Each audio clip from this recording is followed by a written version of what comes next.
Assalamualaikum warahmatullahi wabarakatuh. Oke, baik. Kalau gitu, bagaimana kondisi kalian? Senang rasanya seperti bisa berdiri di tengah-tengah kalian seperti ini, yang luar biasa. Walaupun sudah siap seperti ini, semoga semangat kalian sampai akhir pembelajaran hari ini. Ya, sebelumnya saya mau tanya nih, apakah ada yang tahu ini siapa sih saya? Baik, untuk perkenalkan diri, perkenalkan dulu ya, karena tak kenal maka tak sayang. Perkenalkan, nama saya Muhammad Dafar Dianto. Saya adalah mahasiswa bimbingan konseling di Universitas Indraprasta PGRI yang kebetulan sedang mengadakan praktek di sekolah kalian, tepatnya berada di kelas kalian. Salam kenal semuanya. Dalam kesempatan kali ini kita akan melakukan salah satu layanan bimbingan konseling, yaitu layanan informasi. Informasi itu apa sih? Oke, membantu peserta didik untuk mencegah timbul permasalahan. Yang sebelumnya saya akan memberikan materi. Oh iya, apakah masih ada yang ingin ditanyakan terlebih dahulu sebelum saya akan memberikan materinya? Ya, di sini saya akan membahas tentang cara mengatasi kesalahan dalam proses belajar. Apakah kalian semua tahu cara mengatasi kesalahan dalam proses belajar? Dalam proses belajar adalah sesuatu yang tidak disukai adanya menimbulkan kesulitan bagi diri sendiri dan atau orang lain, ingin perlu dihilangkan. Sedangkan menurut pengertian secara psikologis, belajar merupakan suatu proses perubahan, yaitu perubahan dalam tingkah laku sebagai hasil diinteraksi dengan lingkungan dalam memenuhi kebutuhan hidupnya. Pengertian belajar dapat didefinisikan. Belajar ialah suatu proses yang dilakukan individu untuk memperoleh suatu perubahan tingkah laku yang secara keseluruhan sebagai hasil pengalaman individu itu sendiri dalam interaksi lingkungannya. Contoh mengatasi kesalahan proses belajar ialah siswa yang bermalas-malasan untuk belajar.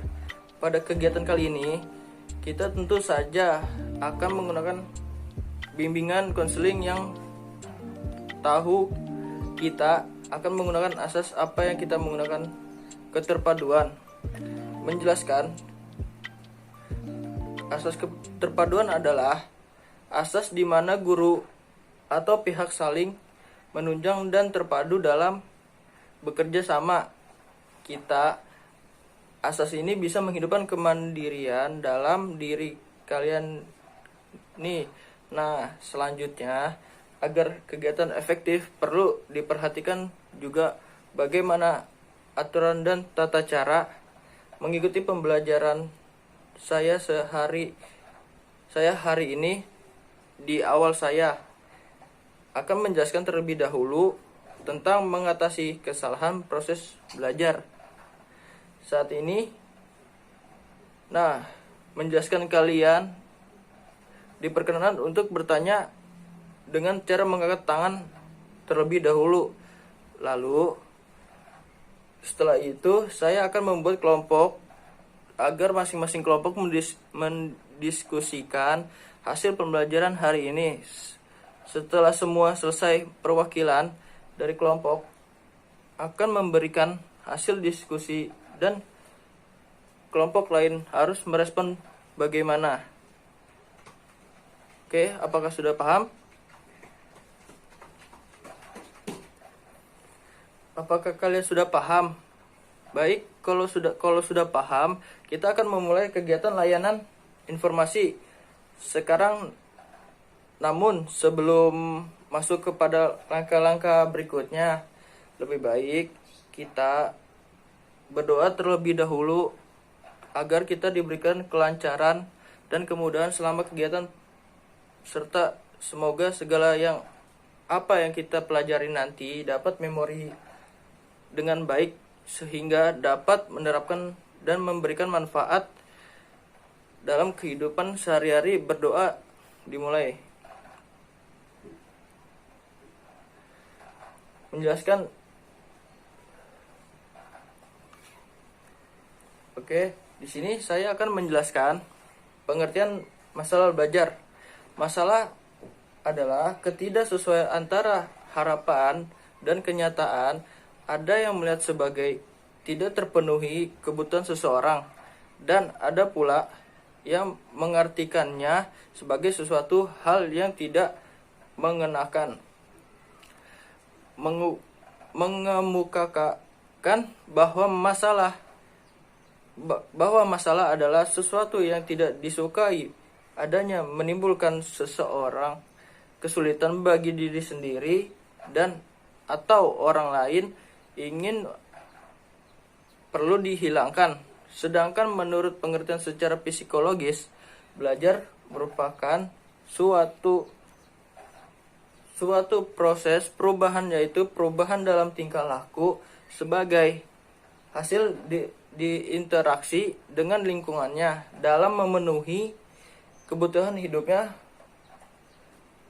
Pengertian belajar dapat didefinisikan, belajar ialah suatu proses yang dilakukan individu atau memperoleh suatu perubahan tingkah laku yang baru secara keseluruhan sebagai hasil pengalaman individu itu sendiri dalam interaksi dengan lingkungannya.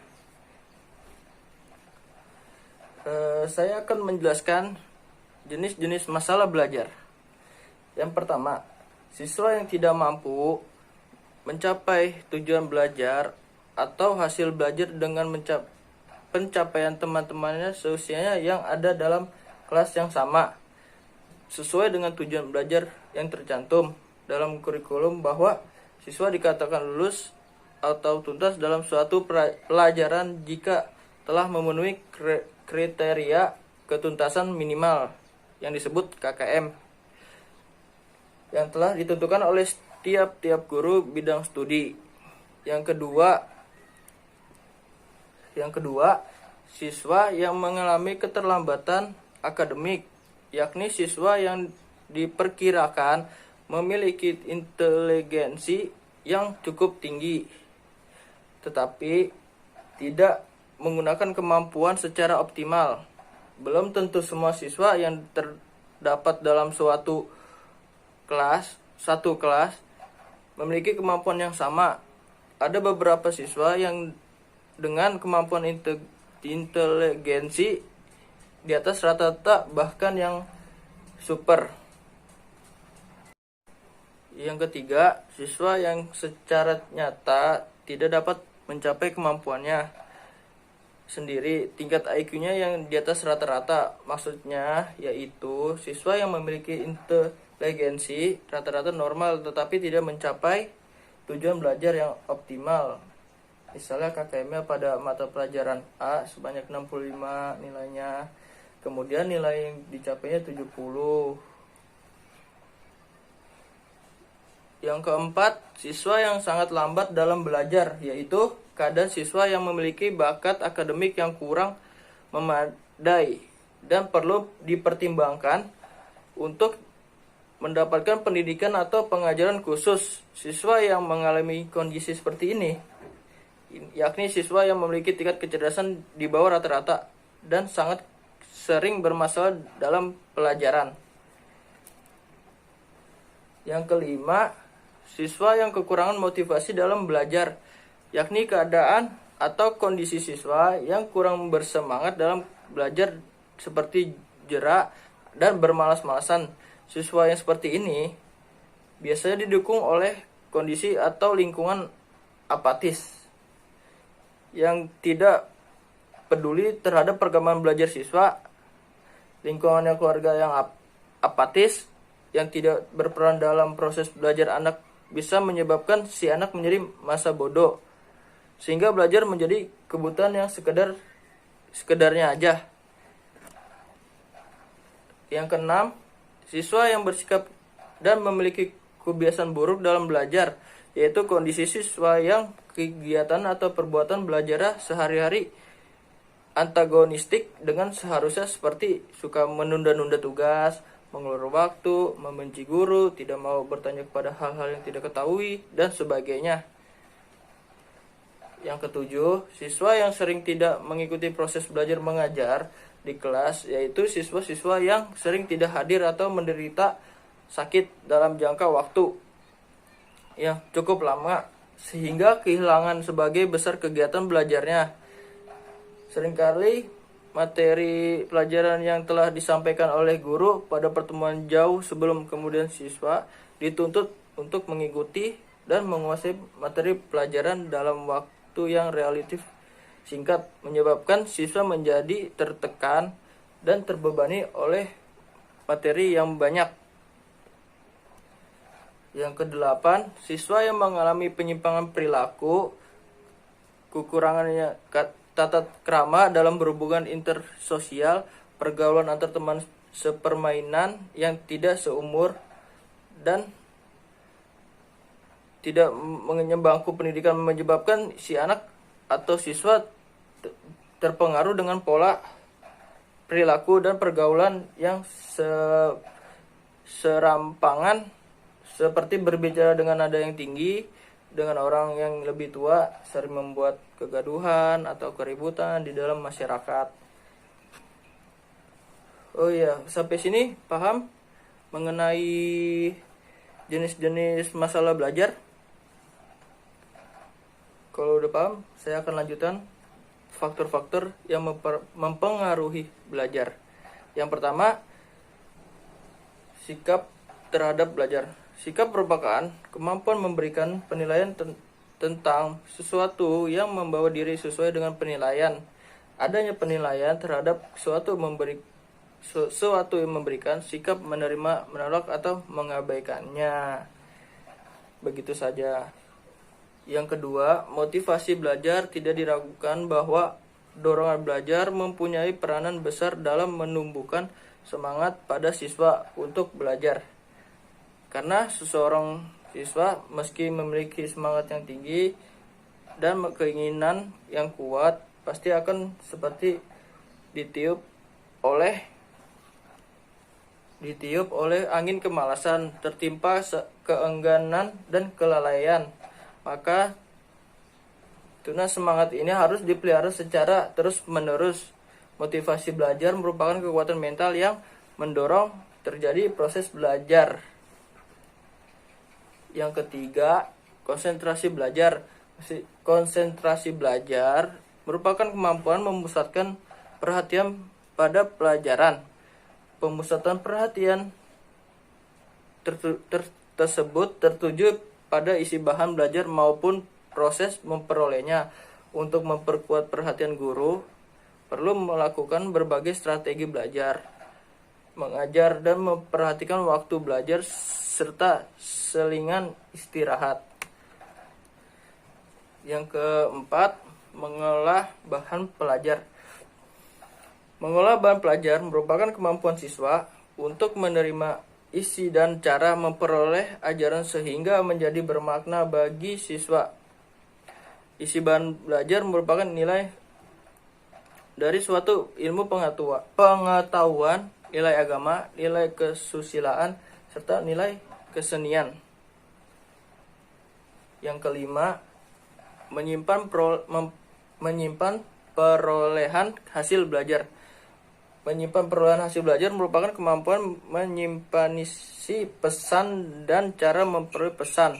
Kemampuan menyimpan tersebut dapat berlangsung dalam jangka waktu yang pendek maupun dalam jangka waktu yang panjang.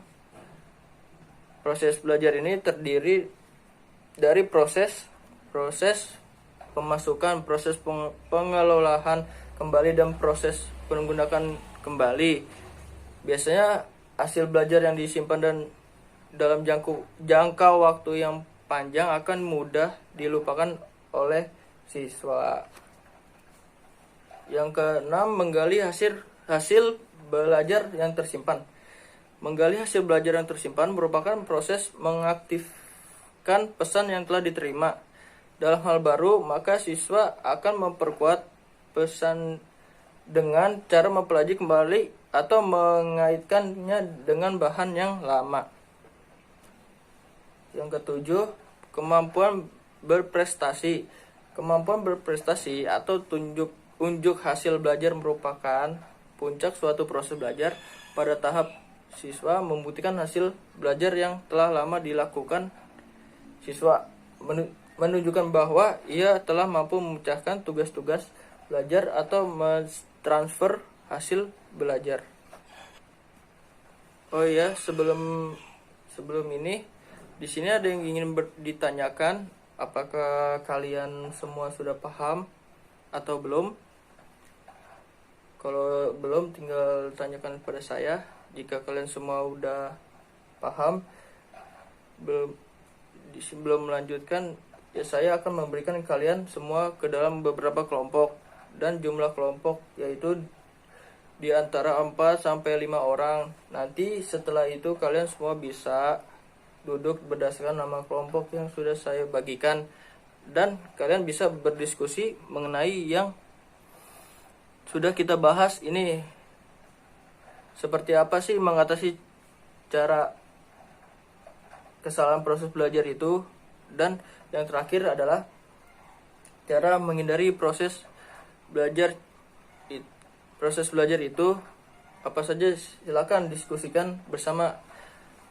Nanti silakan kalian ungkapkan semua pendapat kalian mengenai mengatasi kesalahan proses belajar yang sudah saya terima dari kalian semua, juga mengenai mengatasi kesalahan proses belajar. Masih ada pertanyaan atau materi yang belum dipahami, kalian bisa bertanya kepada saya sekarang.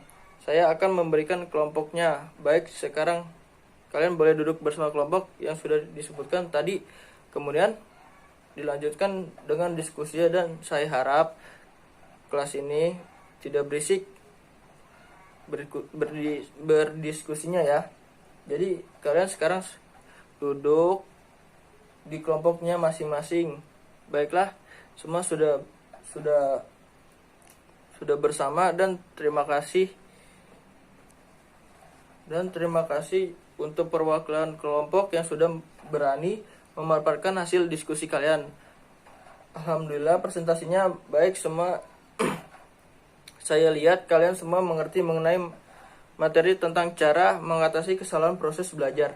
Saat ini jadi tinggal dipelajarin lagi dan diterapkan saja oleh kalian semua dalam kehidupan sehari-hari.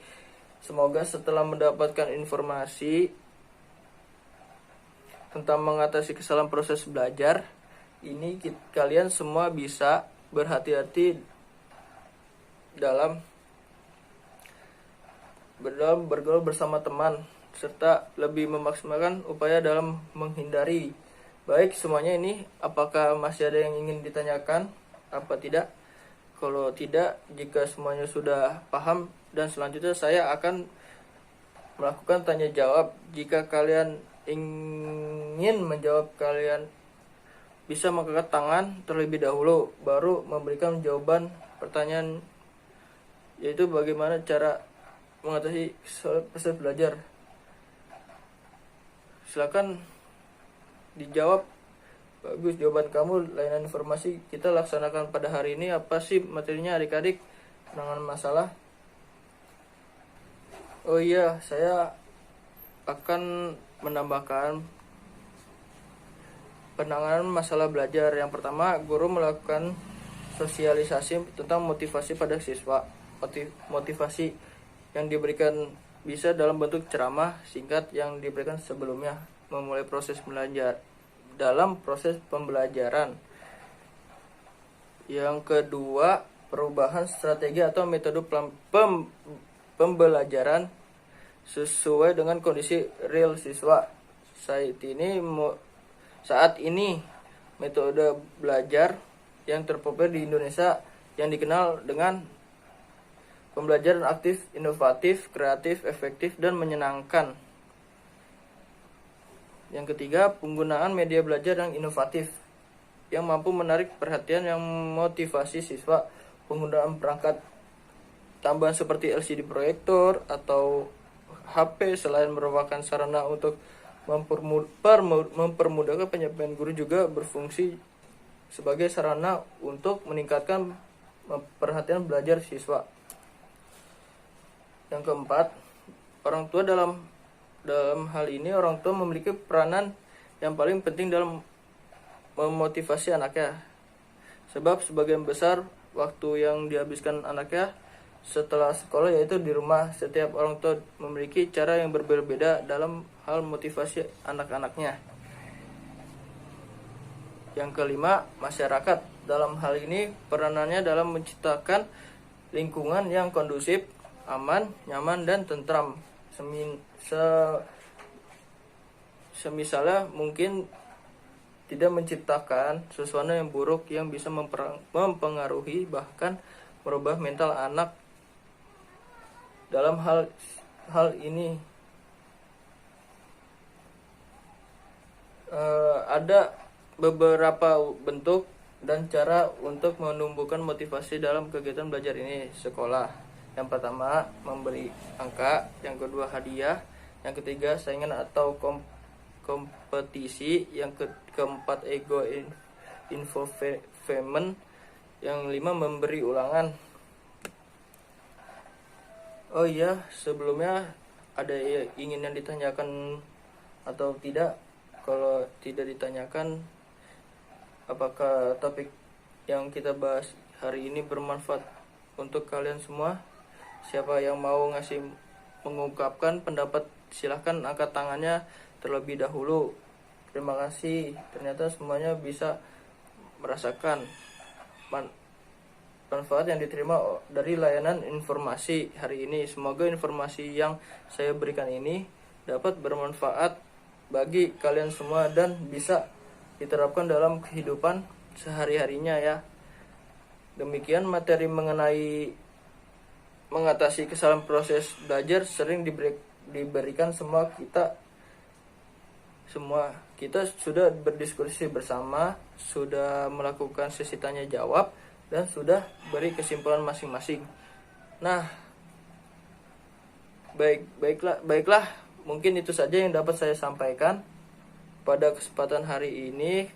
Semoga informasi yang disampaikan hari ini itu dapat diterima dengan baik oleh kalian semua dan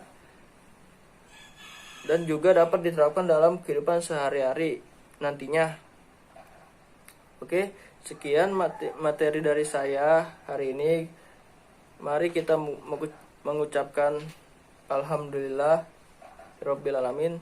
Sampai jumpa, dan saya sangat berterima kasih atas segala perhatian kalian semuanya bagus-bagus dan bisa menjawabnya. Sekian, bila ada kata salah saya mengucapkan wassalamualaikum warahmatullahi wabarakatuh.